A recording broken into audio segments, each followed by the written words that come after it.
పిల్లలందరూ రావడం, అందులో మన పశ్చిమ నుంచి కూడా 22 మంది ఈ యొక్క కాంపిటీటర్స్ అక్కడ పార్టిసిపేట్ చేయడం, అందులో 16 మంది పథకాలని అందుకొని విజయవంతులుగా తిరిగి రావడం అనేది చాలా చాలా శుభ పరిణామం. కాశీనాథ్ మార్షల్ ఆర్ట్స్ అకాడమీ దాదాపుగా ఇప్పటికే 150 మంది పిల్లలకి శిక్షణ ఇస్తూ ఉన్నారు. ఇటు స్టేట్, నేషనల్ వైజ్, అదేవిధంగా డిస్టిక్ వైజ్ కాంపిటీషన్స్లో వాళ్ళు ముందుకు వెళ్తూ ఉన్నారు. ఈరోజు 16 మంది పిల్లలు ఇటు గోల్డ్, బ్రాంజ్, అదే విధంగా సిల్వర్ మెడల్స్ సాధించిన వాళ్ళందరూ కూడా వారి యొక్క ఈ సక్సెస్ని పంచుకోవడం కోసం పశ్చిమ ఆఫీస్కి రావడం జరిగింది. చాలా చాలా సంతోషం. కాశీనాథ్ మార్షల్ ఆర్ట్స్ అకాడమీ వాళ్ళకి ప్రత్యేకమైన శుభాకాంక్షలు చెప్తూ ఉన్నాను. మన పశ్చిమ నుంచి నేషనల్స్కి, అదేవిధంగా ఇంటర్నేషనల్ గేమ్కి ఆడడానికి మంచిగా శిక్షణని ఇచ్చి పిల్లల్ని తయారు చేసి ముందుకు పంపించాలి అని చెప్పి కోరుకుంటున్నాను.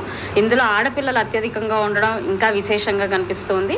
ఈ రోజున్న సమాజంలో ఇటు విద్య ఎంత అవసరమో, శారీరక దృఢత్వం ఎంత అవసరమో, మానసిక దృఢత్వం కూడా అంతే అవసరం. ఇవన్నీ కలగలుపుగా కనిపించేదే ఇలాంటి మార్షల్ ఆర్ట్స్.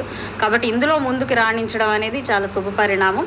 కాబట్టి వాళ్ళు చేస్తున్న ఈ ప్రయత్నాన్ని స్వాగతిస్తూ, వారికి ఏదైనా సహాయ సహకారార్థాలు, ఏదైనా అవసరాలు ఉంటే కూడా మా పశ్చిమ ఆఫీస్ ఎప్పుడు వాళ్ళకు ఓపెన్గా ఉంటుందని ఒక హామీ ఇస్తూ, పిల్లలందరికీ కూడా ప్రత్యేకమైన శుభాకాంక్షలు చెప్తూ ముందుకు వెళ్లాల్సిందిగా కోరుకుంటూ సెలవండి.